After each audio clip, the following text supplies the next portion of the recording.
El polvo del camino de tierra se pegaba a la piel de Elena como una segunda capa de ropa, mezclándose con el sudor que le corría por la espalda bajo el vestido de luto negro que ya no parecía negro, sino de un gris ceniza que reflejaba a la perfección el color de su alma.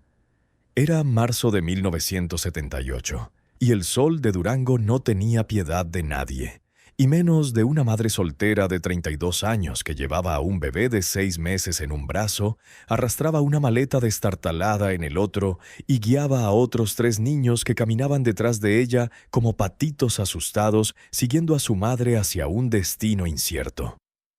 El camión de plataforma que los había traído de la ciudad ya se alejaba por la carretera, dejando una estela de humo negro y el eco de su motor diésel, que parecía una risa burlona. El conductor no quiso quedarse ni un minuto más de lo necesario. «La dejo aquí, señora», le había dicho evitando la mirada, como si mirarla le trajera mala suerte. «Que Dios la acompañe, porque aquí no hay vecinos ni luz. Dicen que esta finca está maldita desde que el viejo Rodríguez desapareció hace 80 años». Elena asintió sin decir palabra, pagándole los últimos billetes arrugados que le quedaban en el bolsillo, sabiendo que ese hombre iría a la cantina del pueblo y contaría la historia de la loca que había comprado la finca maldita por 250 pesos. 250 pesos. Era una broma, una limosna envenenada, pero era todo lo que tenía. Si esta historia ya te está cautivando, no olvides suscribirte y darle a me gusta. Cuéntame en los comentarios desde dónde la escuchas. Me encanta saber de ti. Se quedó inmóvil en medio de la nada, sintiendo el peso de la soledad caer sobre sus hombros con más fuerza que el sol del mediodía. La granja se extendía ante ella como un cadáver abandonado por los buitres. La casa principal, de adobe y madera, parecía mantenerse en pie milagrosamente, con sus paredes agrietadas revelando sus entrañas de paja y barro. Pero lo que dominaba el paisaje, lo que se recortaba contra el cielo azul como un monumento a tiempos mejores, era el granero. El granero era una enorme estructura de madera oscurecida por décadas de sol y lluvia, con un tejado a 2 aguas que aún conservaba la mayoría de sus tejas rojas, aunque faltaban algunas como dientes perdidos en una boca vieja. Las puertas dobles de entrada eran enormes, hechas de gruesos tablones unidos con herrajes de hierro forjado que relucían por el óxido. A pesar del evidente abandono, el granero tenía una solidez de la que carecía la casa, como si hubiera sido construido para durar eternamente mientras todo lo demás se desmoronaba a su alrededor. «Mamá», susurró Sofía, su hija de 9 años, agarrando la falda sucia de Elena con sus manitas temblorosas. «Parece una casa embrujada. ¿De verdad vamos a vivir aquí?» Elena miró a sus hijos. Sofía, de 9 años, con ojos demasiado maduros para su edad. Los gemelos, Carlos y Miguel, de 7 años, que habían dejado de jugar desde el funeral de su padre hacía 3 meses. Y la pequeña Lucía, apenas un bebé, dormía ajena al horror de su propia existencia, sin saber que su llegada al mundo había coincidido con la partida de su padre. «No es una casa embrujada, mi amor», dijo Elena agachándose a la altura de Sofía, aunque cada músculo de su cuerpo protestaba de cansancio. «Es una casa dormida. Es triste porque nadie la ha querido en mucho tiempo, pero somos una familia fuerte. Vamos a despertarla». Las palabras sonaban valientes, pero Elena sentía que se ahogaba. Recordó cómo había empezado todo. Hacía apenas 6 meses, cuando su mundo aún tenía sentido. Roberto había sido muchas cosas: esposo, padre, mecánico, soñador. Pero sobre todo había sido el pilar que sostenía su pequeño universo en la ciudad. No eran ricos, nunca lo fueron, pero tenían una habitación limpia y alquilada en un barrio modesto. Él trabajaba en un taller mecánico y ella cosía ropa para los vecinos. Era suficiente. Era la vida. La noche de su muerte, Roberto había salido a reparar el coche del dueño de la tienda, un favor que le permitiría ganar unos pesos extra para comprar leche y pañales para el bebé que venía en camino. «Vuelvo en 2 horas, mi amor», le había dicho, besándole la frente mientras ella, embarazada de 8 meses, yacía recostada en el colchón con las manos sobre su vientre hinchado. «Mañana vamos al mercado y te compro esas telas que querías». Nunca regresó. Los frenos del coche fallaron en una bajada, y Roberto, que siempre priorizaba la seguridad de los demás sobre la suya, murió instantáneamente cuando el vehículo se estrelló contra un poste de luz. El dueño del taller, un hombre de mirada fría y traje barato, le entregó 500 pesos en un sobre Manila. «Es todo lo que puedo darle, señora. Lo siento mucho». No había seguro, ni pensión. Solo el sobre con dinero que desapareció en el funeral. Elena dio a luz a Lucía 3 semanas después, sola en el hospital público, aferrada a las sábanas blancas mientras el dolor la desgarraba por el cuerpo y las lágrimas le corrían por las sienes. Cuando la enfermera le puso a la bebé en brazos, Elena sintió una terrible mezcla de amor infinito y pánico absoluto. ¿Cómo iba a alimentar a 4 bocas ella sola? La respuesta llegó rápida y cruel. No podía. El casero le subió la renta. «Lo siento, doña Elena, pero sin su esposo no puede pagar. Le doy un mes de gracia». Los vecinos para quienes cosía dejaron de encargarle trabajos, como si la viudez fuera contagiosa. Los cuñados de Roberto, que siempre habían sido distantes, desaparecieron por completo, llevándose las pocas herramientas del taller que Roberto tenía en casa. «Eran familia», dijeron. «Los necesitamos más». En 2 meses, Elena se quedó sin dinero para el funeral. En 3, estaba vendiendo los muebles. En 4, el casero tiró sus maletas a la calle. Se sentó en el banco, rodeada por sus 4 hijos y con sus pertenencias en bolsas de plástico, observando a otras familias pasar apresuradamente, evitando su mirada como si la pobreza pudiera saltarles encima. Sofía lloró en silencio. Los gemelos la miraron con la mirada perdida. El bebé lloró de hambre. «No voy a dejar que muramos», susurró Elena, apretando los puños hasta que se le clavaron las uñas en las palmas. «No voy a dejar que muramos en la calle como perros». Fue en la fila del comedor social donde Elena escuchó la conversación que cambiaría su destino. 2 ancianos, con sombreros de paja raídos y manos callosas, hablaban en voz baja mientras esperaban su plato de frijoles aguados. «El notario está desesperado por deshacerse de esa propiedad», dijo un hombre escupiendo tabaco al suelo.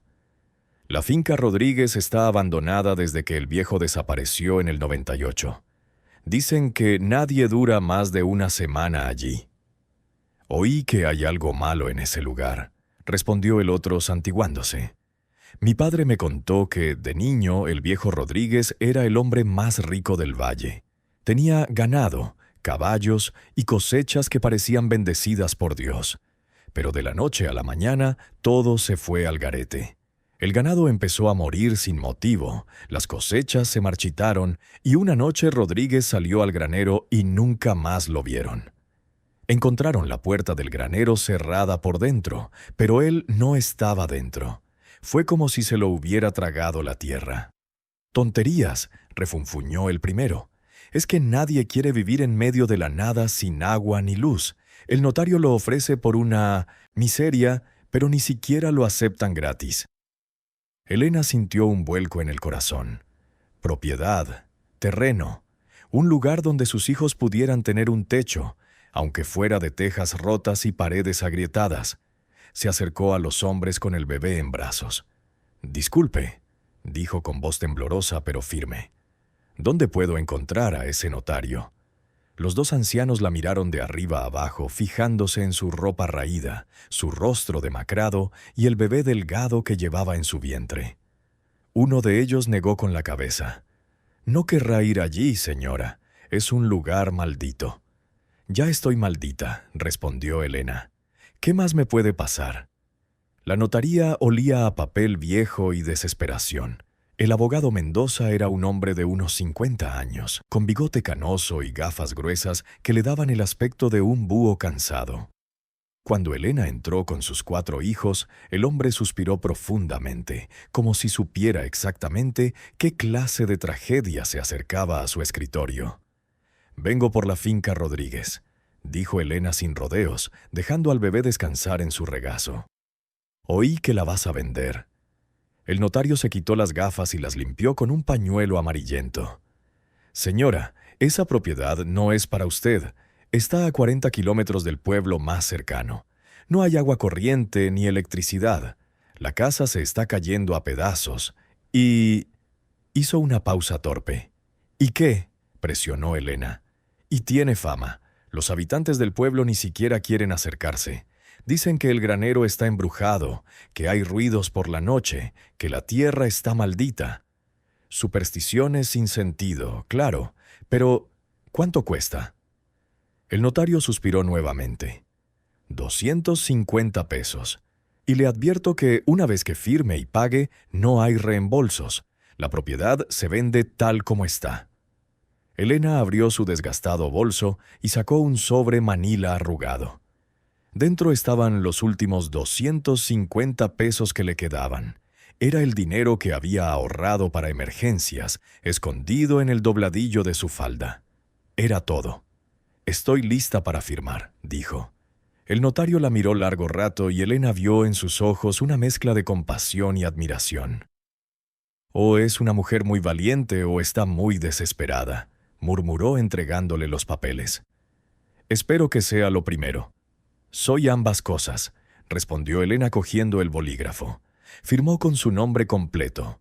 Elena Martínez, viuda de Contreras, con la letra clara y firme que su madre le había enseñado. Al entregar el dinero, sintió como si le hubieran arrancado el alma. Ya no había red de seguridad.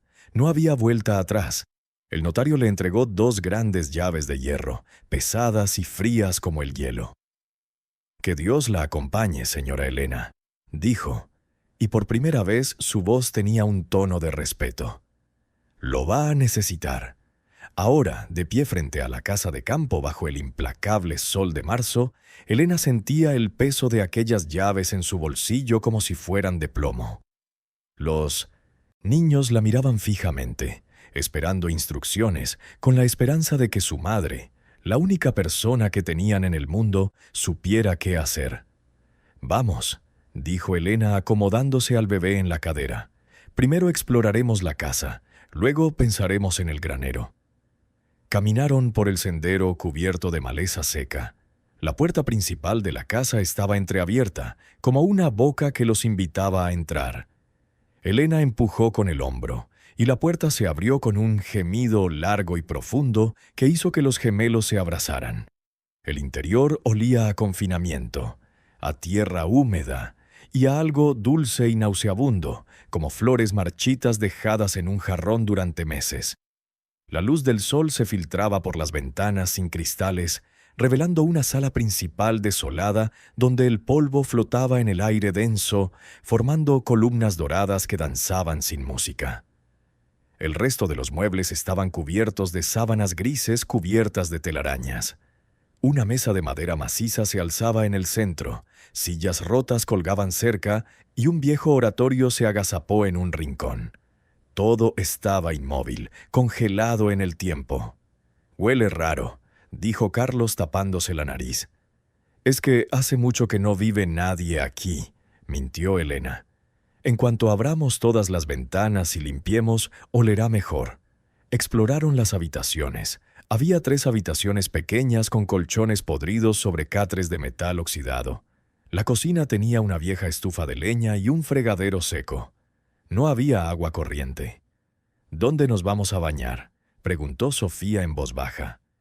«Hay un pozo afuera», dijo Elena recordando lo que le había dicho el notario. «Lo limpiaremos y mañana traeremos agua. Por ahora nos conformaremos con lo que trajimos». Pero la mirada de Elena volvía una y otra vez a las ventanas que daban al patio trasero, donde se alzaba el granero. Incluso desde la casa, la estructura parecía llamarla. Las puertas dobles estaban aseguradas con un enorme candado, negro y reluciente de óxido. Mientras los niños descargaban las pocas pertenencias que habían traído, Elena salió al patio. El silencio era absoluto. No había pájaros ni insectos, solo el viento cálido silbando entre las tablas del granero, creando un sonido bajo y constante, inquietantemente parecido a un susurro. Se acercó a las puertas del granero. El candado era viejo pero resistente. Una de las llaves que le había dado el notario debería abrirlo. Elena extendió la mano pero se detuvo en el último segundo. Algo le decía que no debía abrir ese granero todavía, no sin prepararse primero. «Mañana», susurró para sí misma. «Mañana veré qué hay dentro». Aquella primera noche fue un infierno silencioso. Durmieron todos juntos en la habitación menos dañada, sobre los colchones que habían traído, cubiertos con las pocas mantas que tenían. Elena había encendido un fuego en la chimenea del salón para protegerse del frío de la noche del desierto, pero el humo se filtraba por las grietas del techo haciéndoles toser. Las gemelas lloraron de miedo al oír a los coyotes aullar a lo lejos.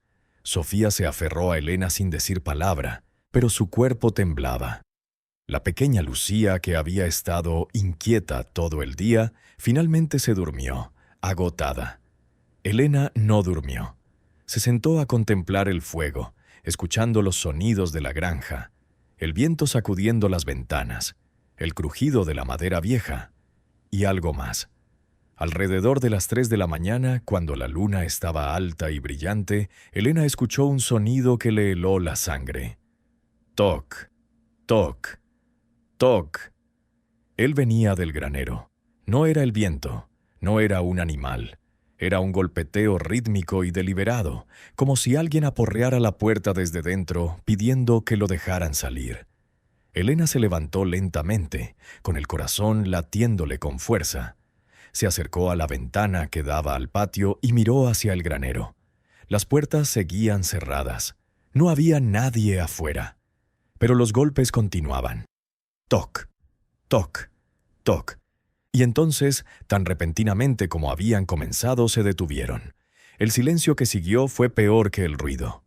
Elena regresó a su lugar junto al fuego, abrazando sus rodillas contra su pecho, sabiendo que o bien había cometido un terrible error, o bien había encontrado exactamente lo que necesitaba. Un lugar donde nadie vendría a buscarla, porque todos tenían demasiado miedo de acercarse. 80 años. Susurró en la oscuridad, recordando las palabras del conductor. ¿Qué pasó aquí hace 80 años? Aún no lo sabía, pero algo en su interior, esa voz maternal que siempre la advertía del peligro, le decía que lo descubriría muy pronto, y que cuando lo hiciera nada volvería a ser lo mismo.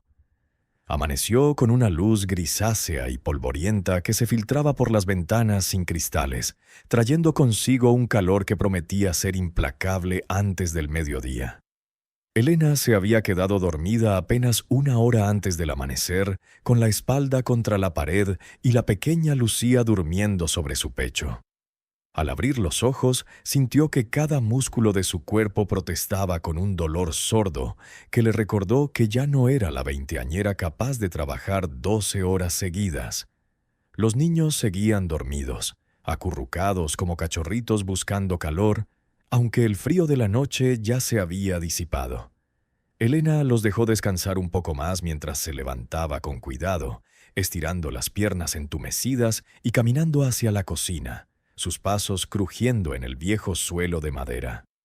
La realidad de su situación la golpeó más fuerte que el sol de la mañana. Tenían comida para 3 días, quizá 4 si racionaban con cuidado. Un saco de frijoles, medio kilo de arroz, unas tortillas que ya empezaban a endurecerse y 2 latas de leche condensada para el bebé. Después de eso, nada, y el pueblo más cercano estaba a 40 kilómetros. Primero el agua, murmuró Elena para sí misma, mirando por la ventana hacia el patio, donde debía estar el pozo. Sin agua no hay nada. Encontró un cubo viejo y oxidado en un rincón de la cocina y salió al patio trasero. La luz de la mañana reveló detalles que la oscuridad de la tarde anterior había ocultado. La tierra estaba más roja de lo que esperaba, cubierta de maleza seca y espinas. Había restos de lo que una vez fue un huerto. Árboles frutales muertos, con sus ramas retorcidas como brazos suplicando al cielo. Y el granero. A la luz del día, la estructura parecía aún más imponente. Las oscuras paredes de madera estaban desgastadas por 80 años de sol y lluvia, formando patrones que parecían vetas de sangre seca. El candado de la puerta doble relucía con un óxido rojizo que se desportillaba al más mínimo roce. Elena apartó la mirada deliberadamente y buscó el pozo. Lo encontró casi oculto por una bugambilla silvestre que había crecido descontroladamente, cuyas flores secas caían como lágrimas moradas sobre el borde de la piedra. Apartó las ramas espinosas, sintiendo cómo se le clavaban en los brazos desnudos, y quitó la tapa de madera podrida del pozo. La oscuridad del interior la miraba como un pozo sin fondo. Elena recogió una piedra del suelo y la dejó caer. Esperó. 1, 2, 3 segundos eternos. ¡Plaf! El sonido del agua era música celestial. Había agua. Se salvaron. Con una cuerda que había traído de la ciudad, ató el cubo al borde del pozo y lo bajó lentamente, sintiendo el tirón al tocar finalmente la superficie. Tiró con todas sus fuerzas, con los brazos temblando por el esfuerzo. El cubo se elevó pesadamente, desbordándose de agua que se derramó por los lados. El primer cubo salió turbio, marrón, con sedimentos flotando como nubes tóxicas. Elena lo vació lejos del pozo y volvió a bajar el cubo. El segundo salió más claro. Para el tercero, el agua estaba cristalina y fría, con sabor mineral, pero potable. ¡Niños!, gritó Elena hacia la casa, sin poder reprimir una sonrisa que le dolía en los músculos faciales por lo poco que había sonreído en los últimos meses. «Tenemos agua». Los días siguientes fueron una batalla brutal contra el abandono y la suciedad. Elena dividió las tareas como un general organizando su ejército. Ella se encargaría de acondicionar la cocina y una de las habitaciones. Sofía, de 9 años, barrió la sala principal con una escoba de paja que habían encontrado. Los gemelos, Carlos y Miguel, se encargaron de retirar los escombros y la basura del perímetro de la casa para mantener alejados a los escorpiones y las serpientes. El trabajo era agotador, interminable. Cada rincón que limpiaban revelaba nuevos problemas: tuberías rotas, vigas podridas, un techo con goteras a pesar de no haber llovido en meses. Pero Elena no se permitió el lujo de desanimarse.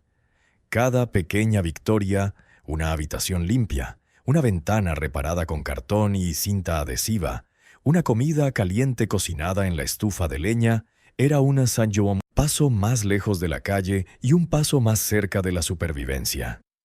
Por la noche, cuando los niños dormían exhaustos, Elena se sentaba en el porche con el bebé en brazos, contemplando el granero.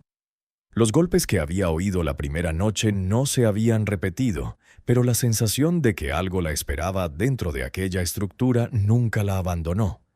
Todavía no, se decía cada vez que pensaba en usar la segunda llave. Todavía no estamos listos. Pero al quinto día, cuando el costal de frijoles estaba casi vacío y las tortillas habían desaparecido, Elena supo que ya no podía posponer la exploración del granero. Si había algo allí, herramientas, semillas, cualquier cosa que pudiera vender o usar, tenían que encontrarlo antes de que el hambre los obligara a caminar 40 kilómetros bajo el sol del desierto. Era mediodía del sexto día cuando Elena por fin se acercó a las puertas del granero con la llave de hierro en la mano. Los niños estaban dentro de la casa. Sofía cuidaba al bebé mientras los gemelos jugaban con piedras en el suelo de tierra. Les había dicho que iba a revisar el granero en busca de herramientas útiles. No les dijo que tenía miedo. El candado era enorme, con un mecanismo tan antiguo que, al insertar la llave, Elena tuvo que forzarlo con ambas manos, girándolo con todo su peso. El metal chirrió, protestando tras décadas de inmovilidad. Por un instante, Elena creyó que se rompería. Luego, con un clic final y seco, el candado se abrió. Elena lo retiró sintiendo su peso muerto en las manos. Lo dejó caer al suelo con un golpe sordo. Ahora solo quedaba empujar las puertas para abrirlas. Colocó ambas manos sobre la madera calentada por el sol y empujó. Las bisagras oxidadas crujieron como almas en pena, y las puertas se abrieron lentamente, revelando la oscuridad interior del granero. Una ráfaga de aire se escapó del interior. Hacía frío, insoportablemente frío considerando el calor del mediodía, y traía consigo un olor que Elena no pudo identificar de inmediato. No estaba podrido, pero tampoco era simplemente viejo. Era el olor del confinamiento profundo, del tiempo detenido, de secretos guardados durante generaciones. La luz del sol entraba en diagonal, cortando la oscuridad como un cuchillo y revelando gradualmente el interior. Elena esperó a que sus ojos se acostumbraran. El granero era más grande de lo que parecía desde fuera, con un techo alto sostenido por vigas de madera tan gruesas como el torso de un hombre. Las paredes estaban revestidas de tablones verticales, y en las esquinas se alzaban lo que parecían viejos aperos de labranza. Arados oxidados, yugos de bueyes, herramientas agrícolas que no se habían usado desde antes del nacimiento de Elena. Pero lo que dominaba el espacio era el suelo. A diferencia del suelo de tierra de la casa, el del granero era de madera. Tablones anchos y oscuros, colocados con una precisión que denotaba una carpintería de primera de esas que ya no se ven. Estaban cubiertos de una capa de polvo tan espesa que parecía nieve gris, y en algunos lugares se formaban extraños montículos, como si algo bajo los tablones hubiera surgido hacía mucho tiempo. Elena dio los primeros pasos dentro. Sus botas dejaron huellas perfectas en el polvo virgen. El sonido de sus pasos era extraño, más sordo de lo que debería ser, con un eco tenue que sugería un espacio vacío debajo. «Está hueco», susurró Elena deteniéndose en medio del granero. Golpeó el suelo con el tacón de la bota. Golpe, golpe. El sonido resonó definitivamente hueco. No era tierra compactada bajo las tablas, era aire, espacio, algo. Su corazón empezó a latir más rápido. Elena se arrodilló y pasó las manos por las tablas, limpiando el polvo, buscando algo. No sabía exactamente qué, pero sus dedos buscaban una irregularidad, una señal. La encontró cerca del centro del granero. Una de las tablas era ligeramente distinta a las demás. El color de la madera no coincidía exactamente, como si la hubieran reemplazado en algún momento. Y cuando Elena la sacudió con más cuidado, vio marcas. Arañazos profundos en la madera, como si alguien hubiera intentado arrancarla con una herramienta hacía mucho tiempo. Elena se sentó sobre sus talones, mirando fijamente ese tablero diferente, sintiendo su pulso martilleándole en las sienes.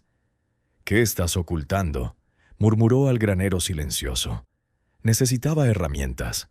Corrió de vuelta a casa, olvidando momentáneamente su miedo, reemplazado por una urgencia febril.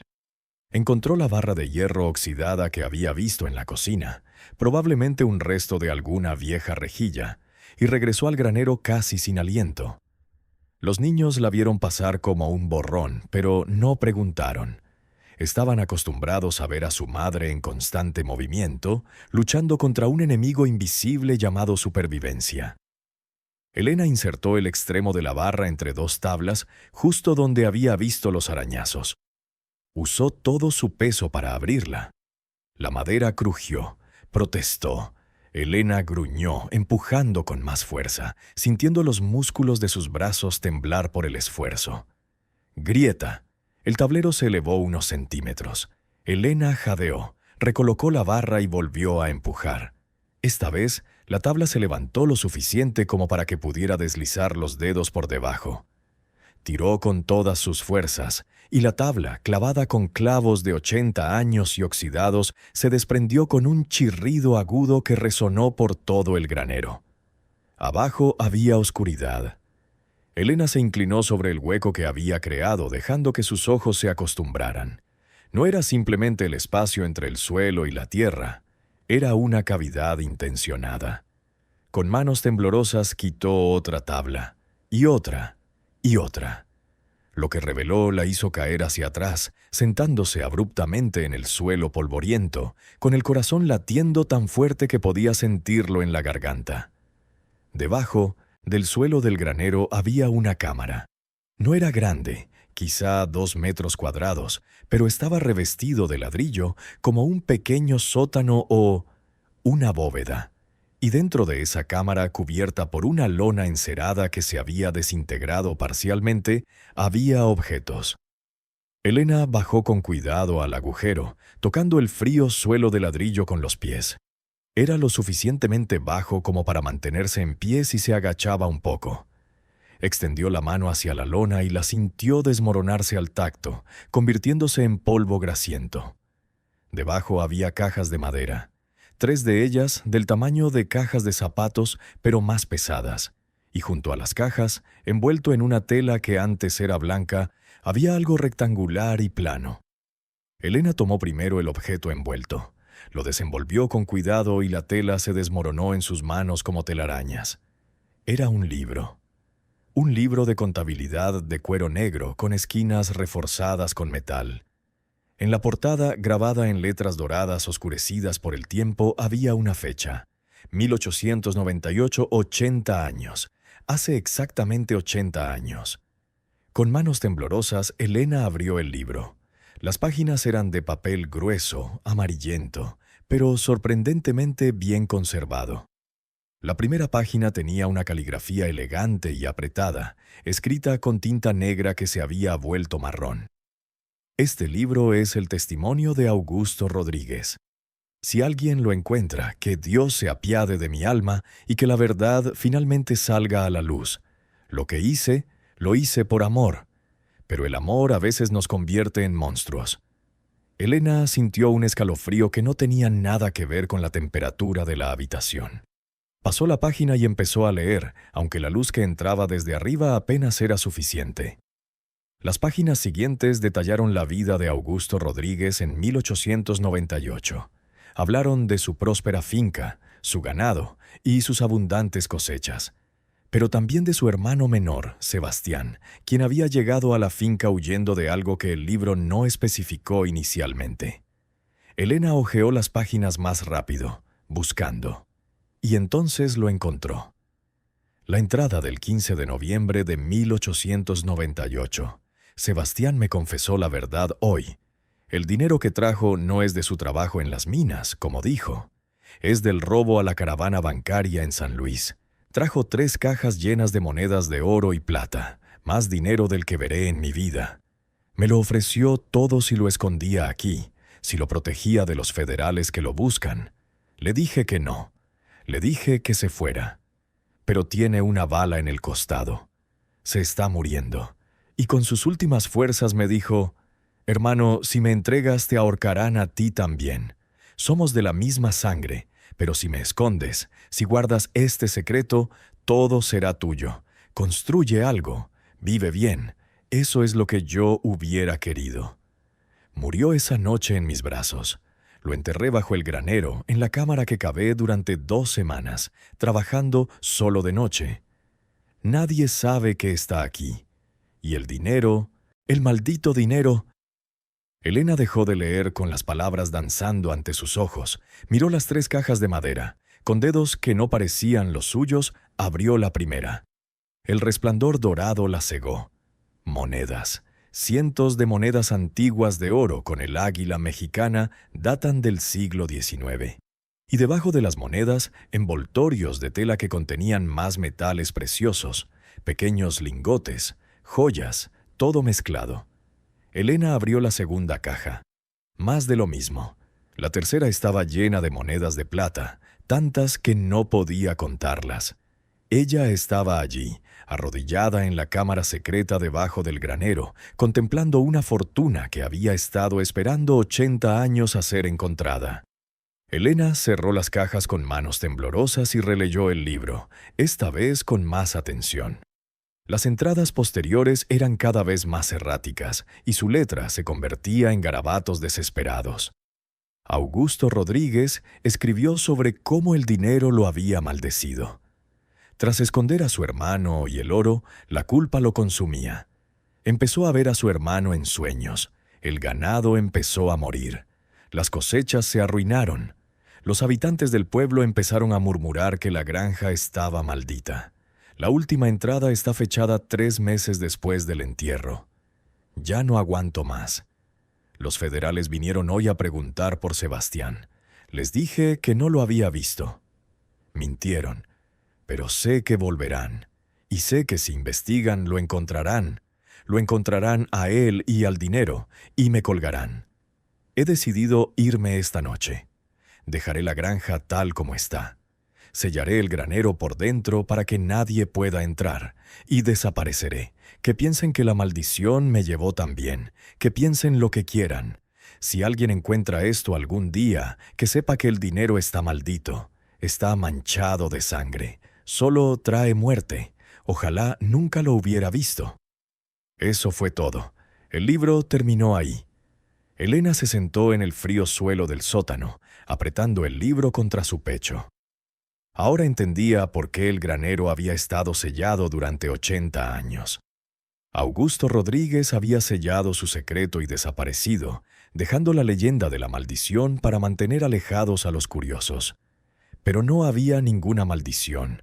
Solo había un muerto enterrado bajo sus pies y una fortuna robada esperando en cajas de madera. Elena pensó en sus hijos, pensó en el bebé que necesitaba leche, pensó en los gemelos cuyos zapatos estaban rotos, pensó en Sofía, que merecía ir a la escuela en lugar de barrer pisos de casas abandonadas.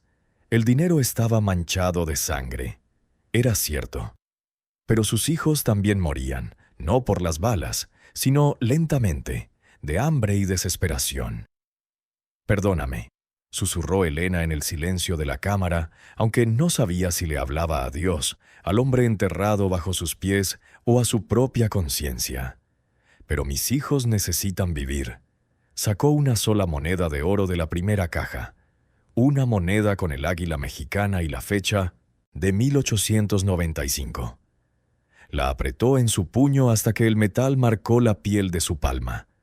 Luego volvió a colocar las cajas como estaban, tapó la entrada de la abertura con las tablas y salió del granero, cerrando las puertas detrás de él. Mientras caminaba hacia la casa, Elena sintió el peso de la moneda en su bolsillo, como plomo. Aún no podía gastar el oro. No podía presentarse en el pueblo con monedas antiguas sin levantar sospechas. Necesitaba un plan. Pero por primera vez desde la muerte de Roberto, Elena sintió algo que había olvidado que existía: esperanza. Elena guardó el secreto 3 días más. 3 días en los que vio a sus hijos comer las últimas porciones de frijoles aguados y arroz sin sal, viendo cómo sus mejillas se hundían un poco más cada mañana. 3 días en los que la moneda de oro ardía en su bolsillo como un carbón encendido, recordándole que tenía la solución y no podía usarla.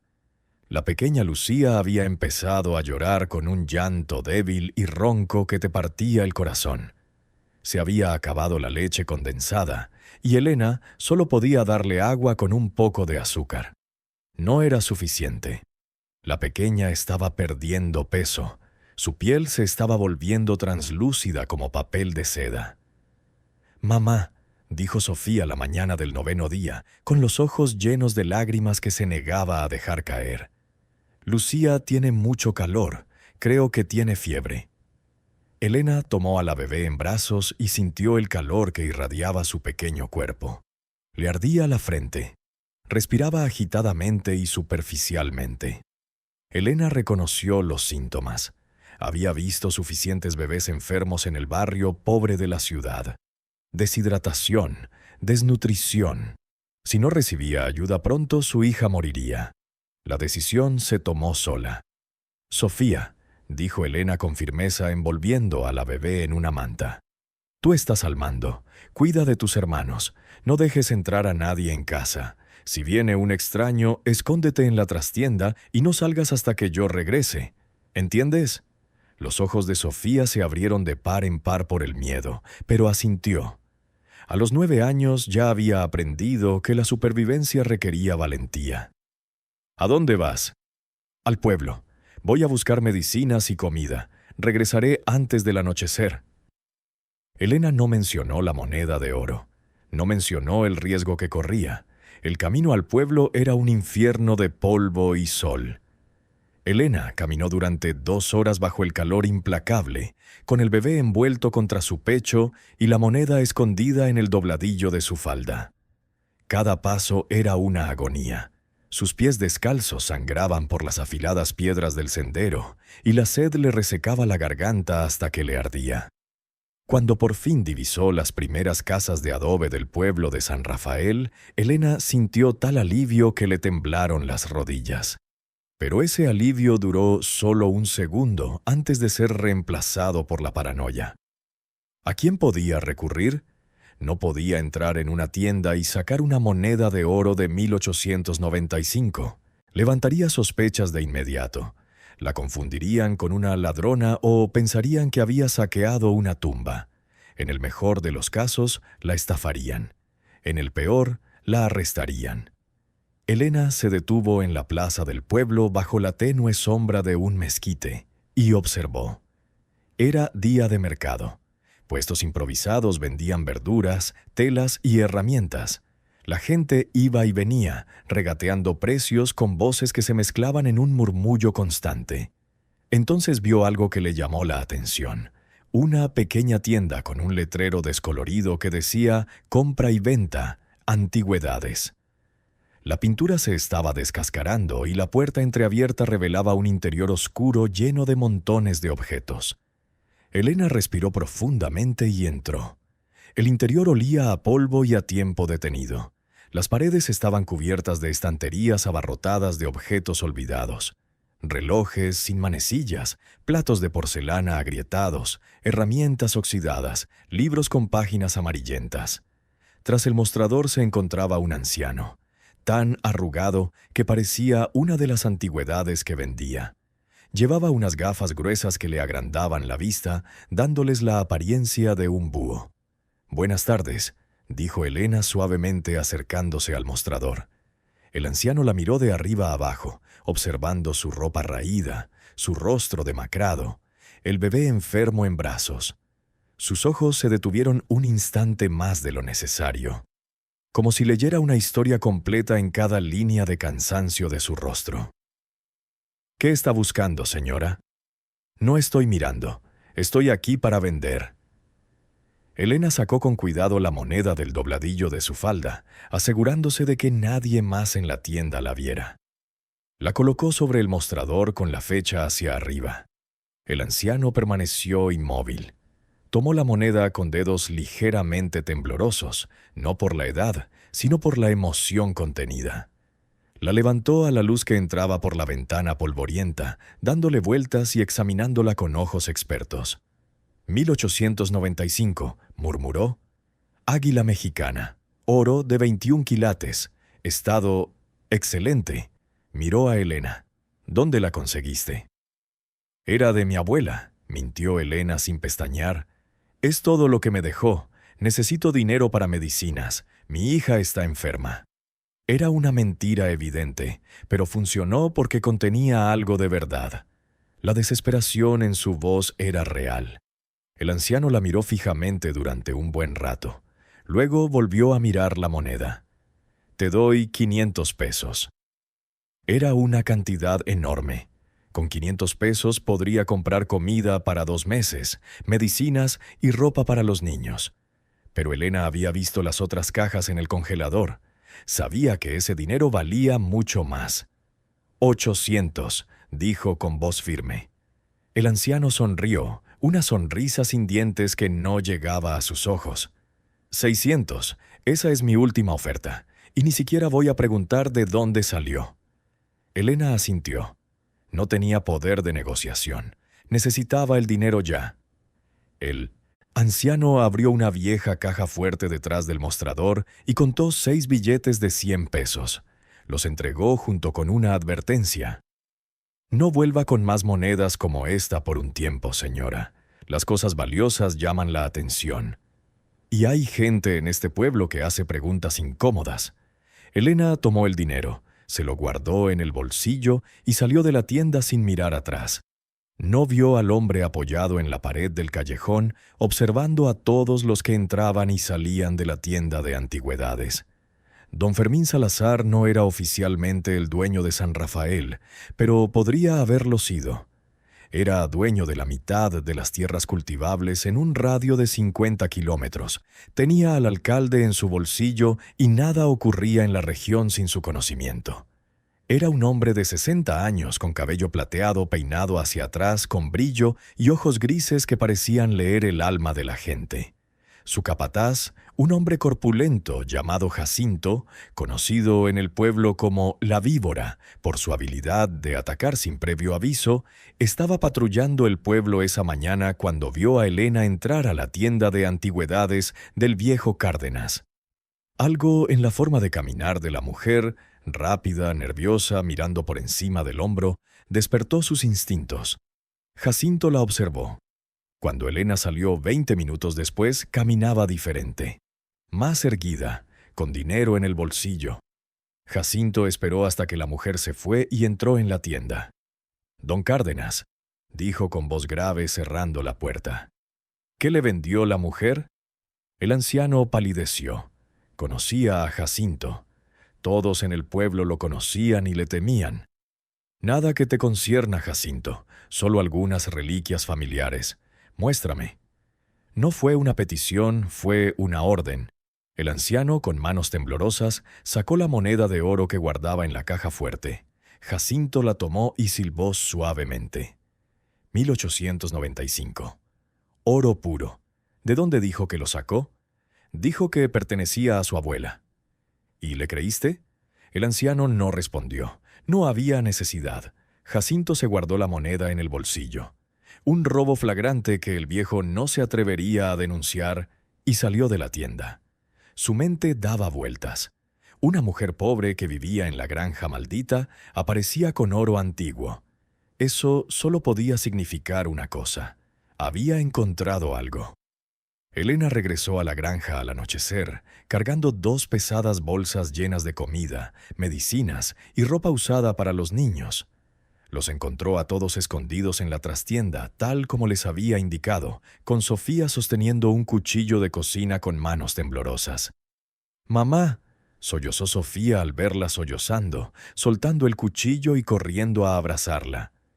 «Creí que no volverías». «Siempre volveré», dijo Elena besando la cabeza de su hija. «Siempre». Esa noche comieron como no habían comido en semanas. Frijoles con carne, tortillas frescas, leche para el bebé.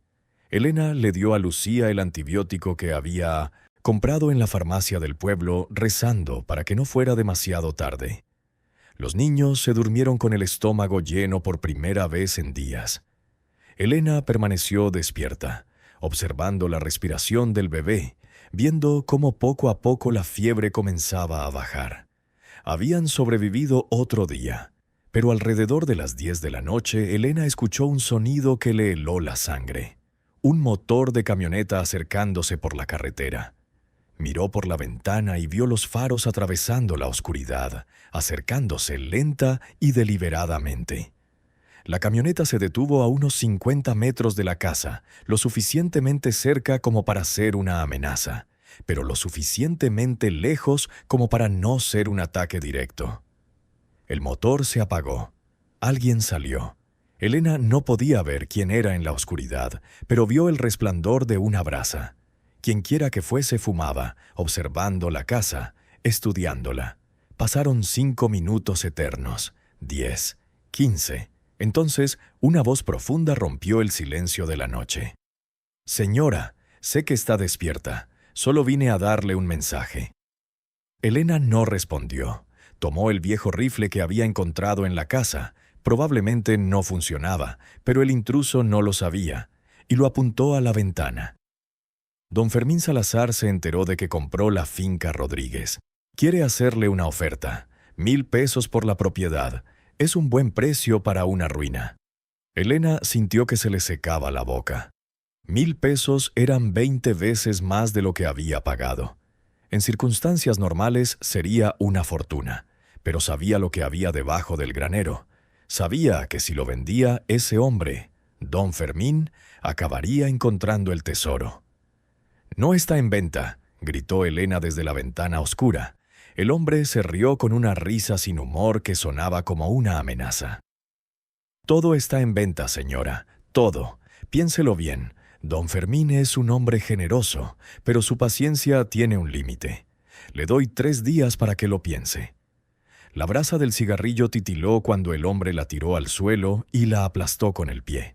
Luego se subió a la camioneta, arrancó el motor y se alejó despacio, sin prisas, como quien sabe que tiene todo el tiempo del mundo.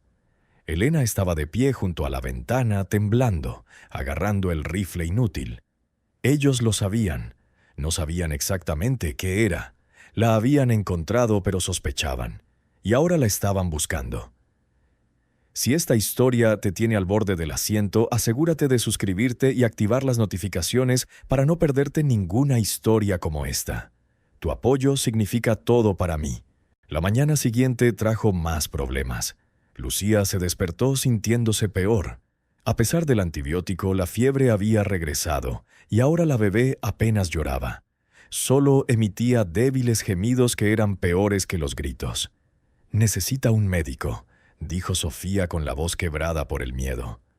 «Un médico de verdad, mamá, no solo medicinas de la farmacia». Elena sabía que su hija tenía razón, pero llevar al bebé al pueblo significaba volver a ponerse en peligro. Significaba encontrarse cara a cara con don Fermín o sus hombres. ¿Y si la presionaban, si la amenazaban mientras llevaba en su vientre a un bebé moribundo? La decisión la tomó el destino. Alrededor del mediodía, Elena oyó acercarse el motor de un vehículo. Su primer instinto fue esconderse, pero este sonido era diferente. No era un camión ruidoso, era un motor más silencioso y antiguo.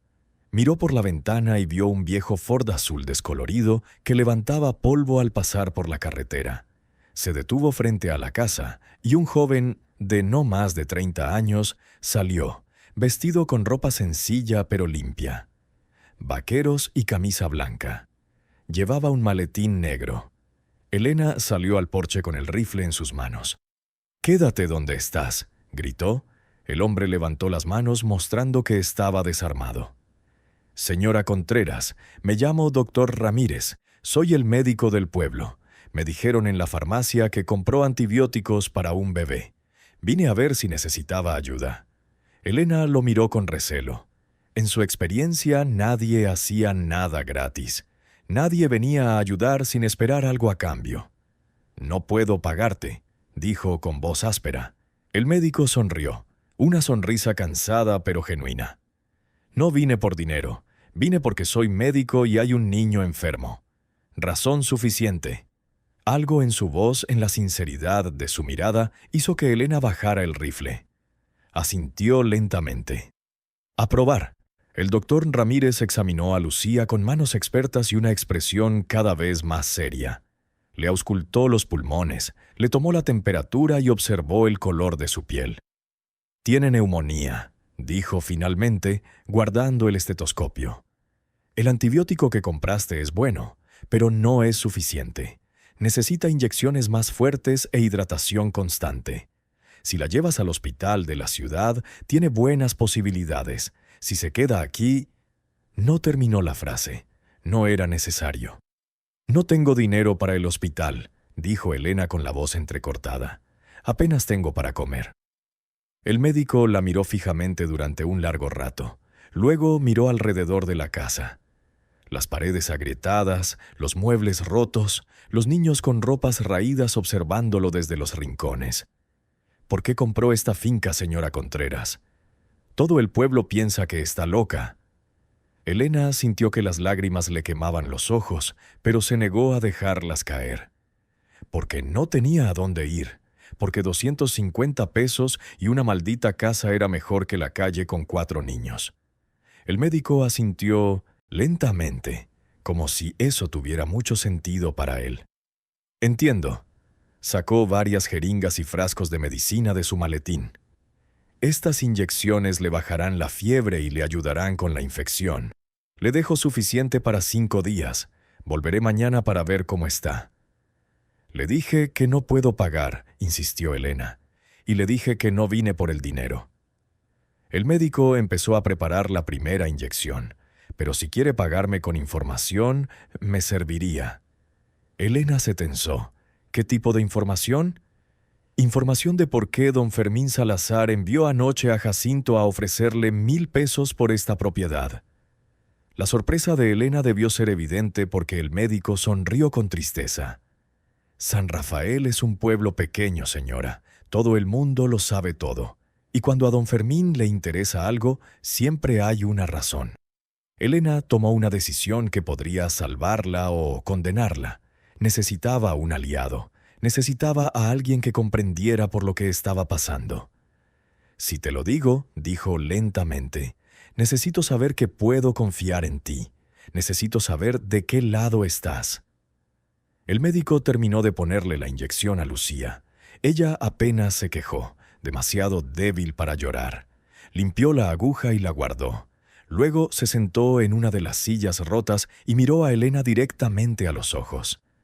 «Don Fermín Salazar mató a mi padre», dijo con voz monótona y sin emoción, como si afirmara un hecho científico. «Bueno, técnicamente no lo mató él mismo. Lo mandó a matar Jacinto. Mi padre era maestro. Descubrió que don Fermín robaba tierras a los campesinos falsificando documentos. Iba a denunciarlo. Lo encontraron ahogado en el río, pero mi padre nadaba mejor que nadie en el pueblo». El médico hizo una pausa y apretó los puños. Tenía 8 años cuando ocurrió. Nadie hizo nada. La policía dijo que fue un accidente. El juez archivó el caso. Don Fermín siguió robando tierras y la gente seguía viviendo con miedo. Fui a estudiar medicina a la ciudad, pero regresé. Regresé porque alguien tiene que estar aquí cuando ese hijo de puta finalmente caiga. Elena sintió que algo se liberaba en su pecho. No estaba sola. «Hay oro debajo del granero», dijo simplemente. «Mucho oro, de un robo a un banco en 1898. El dueño original lo escondió y desapareció, y ahora don Fermín lo quiere». El médico guardó silencio un momento procesando la información. Luego asintió lentamente. «Eso lo explica todo. El interés repentino, la prisa. Jacinto probablemente vio la moneda que vendió en la tienda de Cárdenas. ¿Cómo sabes que vendí una moneda?» «Porque don Cárdenas es mi tío, me lo contó todo, y me dio esto». El médico sacó de su bolsillo una moneda de oro idéntica a la que había vendido Elena. «Jacinto se lo robó a mi tío. Pero antes de llevárselo, mi tío hizo algo ingenioso. Lo marcó con una pequeña línea en el borde. Es casi invisible, pero ahí está. Si don Fermín intenta venderlo o fundirlo, podré encontrarlo». Elena miró fijamente la moneda sintiendo las piezas de un plan comenzando a formarse en su mente. «Doctor Ramírez, ¿hasta dónde llegaría usted para destruir a don Fermín?» El médico la miró con ojos que brillaban con una luz peligrosa. «Hasta el fin del mundo si es necesario». «¿Por qué?»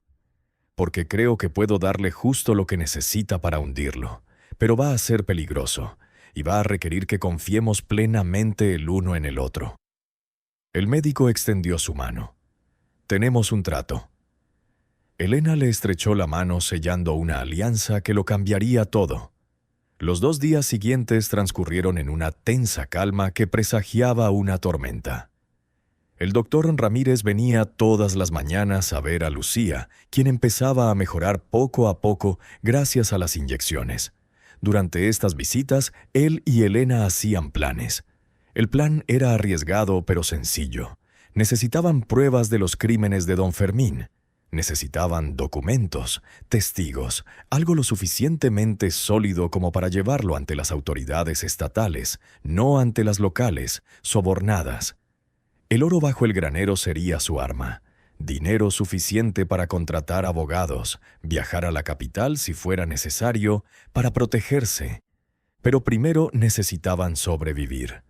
Al tercer día por la tarde, como había prometido, acudió en persona don Fermín. Elena lo vio llegar desde la ventana. No estaba solo. 3 camionetas subían por el camino polvoriento, deteniéndose frente a la casa. Un hombre alto de cabello canoso se bajó de la primera, vestido con un traje gris que debía de haber costado más que toda la finca. El mismísimo don Fermín Salazar. De los otros camiones salieron 6 hombres, trabajadores armados con rifles y pistolas, todos con la misma mirada dura de alguien que ha hecho cosas terribles y ha dormido en paz después. Elena reunió a sus hijos en la habitación de atrás. «Escuchen con atención», dijo en voz baja pero firme. «Van a quedarse aquí sin hacer ruido. Pase lo que pase, no salgan. ¿Entendido?» Sofía asintió abrazando al bebé contra su pecho. Los gemelos se abrazaron. Elena les dio un último beso en la frente y se fue cerrando la puerta tras ella. Tomó el rifle, que ahora funcionaba gracias a que el médico le había traído balas, y salió al porche. Don Fermín estaba de pie en medio del patio, con las manos en los bolsillos, mirando la casa con expresión de disgusto, como si estuviera evaluando una propiedad que pensaba demoler. «Señora Contreras», dijo con voz suave y educada, como la que se usa para hablar con niños o enfermos mentales. «Creo que no recibió bien mi mensaje. Le ofrecí 1,000 pesos por esta propiedad. Fue una oferta generosa considerando que pagó 250 por ella». Elena le apuntó con el rifle. Su voz salió más firme de lo que esperaba. «Ya te lo dije, no está en venta». Don Fermín sonrió una sonrisa fría que no llegó a sus ojos grises. «Señora, me temo que no me expliqué bien. No fue una oferta, fue una cortesía. Este terreno tiene valor histórico. Planeo urbanizarlo. Y usted y sus hijos...» Hizo una pausa significativa. «Bueno, no deberías vivir en condiciones tan deplorables. Es peligroso. Podrían ocurrir accidentes, incendios, derrumbes. Sería una tragedia si te pasara algo». La amenaza era clarísima. Elena sintió que la furia le subía por la garganta como bilis.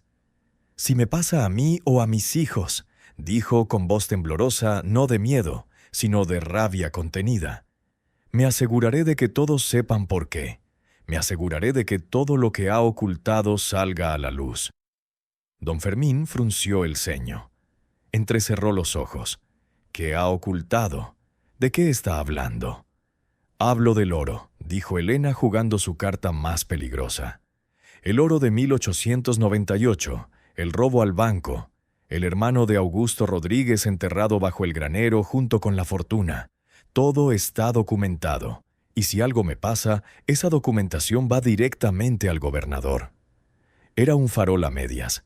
Tenía el libro de contabilidad, pero no había hecho copias ni se lo había dado a nadie. Pero don Fermín no lo sabía. El rostro del hombre cambió. La máscara de cortesía se desvaneció, revelando algo frío y calculador debajo. «Así que lo encontró», dijo con dulzura. «Esa maldita leyenda era cierta. Sabes, mi abuelo buscó ese oro durante años. Compró todas las propiedades de la zona con la esperanza de encontrar alguna pista. Murió sin encontrarlo. Y ahora llegas tú, una viuda sin un céntimo, y lo encuentras en 3 semanas». Dio un paso adelante. Jacinto y los otros hombres tensaron sus armas. «El oro es mío», dijo don Fermín. «Mío por derecho de esta tierra, y si tengo que morir para conseguirlo, que así sea. Nadie va a extrañar a una viuda loca viviendo en una granja abandonada». Elena apretó el gatillo del rifle hasta que el metal le picó el dedo. Sabía que no ganaría un tiroteo. Había 7 hombres armados contra ella.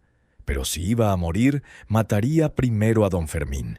Y entonces, rompiendo la tensión como un rayo, se escuchó el sonido del motor de un vehículo acercándose a toda velocidad. El Ford azul del doctor Ramírez apareció en la carretera, derrapando hasta detenerse entre Elena y los hombres de don Fermín, envuelto en una nube de polvo. El doctor bajó del coche con su maletín en una mano y un sobre grande de papel manila en la otra. «Don Fermín», dijo el doctor con voz clara y firme. «Qué sorpresa encontrarlo aquí. Venía a darle esto». Arrojó el sobre manila a los pies del terrateniente.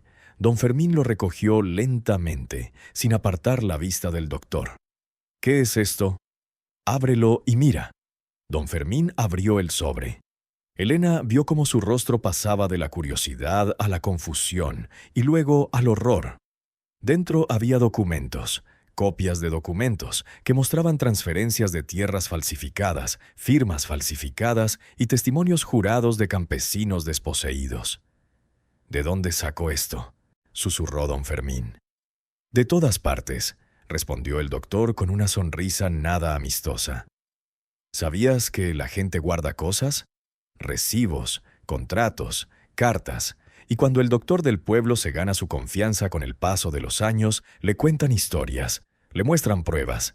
Llevo una década coleccionando. El médico señaló hacia la carretera por donde aparecían más vehículos, pero no eran camionetas de peones. Era una patrulla de la policía estatal. Y hace 3 días envié copia completa de todo a la Fiscalía General de la República en la capital, junto con una denuncia formal. Esos agentes no vienen a visitarlo, don Fermín, vienen a arrestarlo.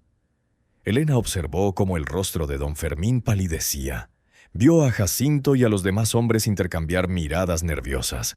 La lealtad comprada con dinero se desvanece rápidamente cuando el dinero está a punto de agotarse. «Esto no ha terminado», gruñó don Fermín retrocediendo hacia su camioneta. «¿Me oyes? Esto no ha terminado». Pero su voz había perdido toda autoridad. Ya no era el rey de San Rafael, era solo un anciano asustado que veía desmoronarse su imperio. Los coches patrulla se detuvieron. 4 agentes con uniformes impecables y rostros serios descendieron. «¿Fermín Salazar?», preguntó el comandante. «Sí», respondió el hombre con una voz que era apenas un susurro. «Está detenido por fraude, falsificación, despojo ilícito y asociación delictiva. Tiene derecho a guardar silencio». Elena observó desde el porche cómo esposaban a don Fermín, cómo lo subían a la patrulla, cómo Jacinto y los demás peones huían en las camionetas, abandonando a su jefe a su suerte. Cuando las patrullas se marcharon llevándose consigo al hombre que había aterrorizado la región durante décadas, el silencio que permaneció fue diferente. No era el silencio del miedo, era el silencio de la libertad. El doctor Ramírez se acercó al porche secándose el sudor de la frente. «Estuvo cerca», dijo con una sonrisa temblorosa. «¿De verdad hubo alguna queja?», preguntó Elena. «¿O era un farol?». «Oh, los informes eran reales, pero los envié esta mañana, no hace 3 días, y, sinceramente, no sabía si la policía estatal llegaría a tiempo. Solo esperaba que la presencia del sobre lo hiciera dudar lo suficiente». «Continúa a las 9:27 a.m». Elena se rió, una risa que se convirtió en un sollozo, liberando meses de tensión acumulada. «Él nos salvó la vida». «No», dijo el doctor con suavidad. «Te salvaste. Yo solo aceleré el proceso». 3 semanas después del arresto de don Fermín, Elena regresó al granero, pero esta vez no estaba sola. La acompañaba el doctor Ramírez, junto con un representante del gobierno estatal, un hombre con gafas y traje modesto llamado licenciado Torres. «Según la ley», explicó Torres mientras examinaba el libro de contabilidad de Augusto Rodríguez, «este oro se considera propiedad del Estado. Fue producto de un robo en 1898 y técnicamente debería ser confiscado». Elena sintió que se le encogía el corazón. Después de todo lo sucedido, ¿le iban a quitar la única salvación que tenía? Pero Torres levantó una mano deteniendo su protesta antes de irse. «Sin embargo», continuó, «la ley también prevé una recompensa para quien recupere artefactos históricos perdidos. Normalmente es el 20% de su valor, pero en este caso…» Hizo una pausa y miró alrededor de la destartalada granja. Los niños delgados observaban desde la puerta de la casa. «En este caso, considerando las circunstancias especiales y el hecho de que usted adquirió legalmente esta propiedad sin saber qué contenía, el gobernador ha autorizado que se le otorgue el 50% del valor de tasación del hallazgo. El resto se destinará a un fondo para compensar a las familias afectadas por el robo original». Elena sintió que le temblaban las rodillas. ¿50%? El oro estaba valuado en aproximadamente 4 millones de pesos, dijo Torres con una leve sonrisa. Su parte sería de 2 millones, más que suficiente para reconstruir esta granja, educar a sus hijos y vivir con dignidad el resto de su vida. Elena se cubrió la boca con las manos, mientras las lágrimas corrían libremente por sus mejillas. No eran lágrimas de tristeza. Eran lágrimas de alivio, de gratitud, de pura y absoluta liberación. Antes de que el gobierno se llevara las cajas de oro, Elena insistió en una cosa. Debían darle un entierro digno a Sebastián Rodríguez, el hermano de Augusto que llevaba 80 años enterrado bajo el granero. Encontraron sus restos exactamente donde el libro de registro indicaba que estarían, en una cavidad sellada bajo la cámara de oro.